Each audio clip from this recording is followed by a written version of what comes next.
நீ வேற நாத்து, நானும் பிளவுஸ் தைக்க கொடுத்துருக்கேன். 500 கிட்ட வேணும், என்கிட்ட 200 இருக்கு, மீதி 300 தாரோம் அப்படின்னு சொல்லி உங்க அண்ணட்ட கேட்டேன்.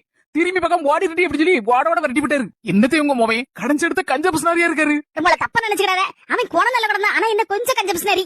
என்ன நீ செய்ய தொட்டுக்கு பாரு, நான் சொல்ல மாதிரி செய்யி. பக்கத்துல வா. ஓகே தானே?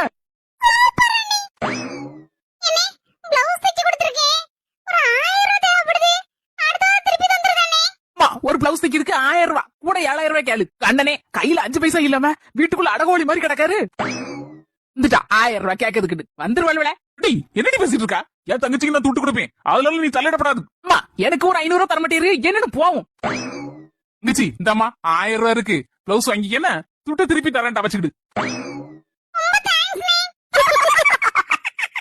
புருஷன் கஞ்சி பிசினாரியா இருந்தா இப்படிதான் துட்ட உருவ வேண்டி இருக்கு.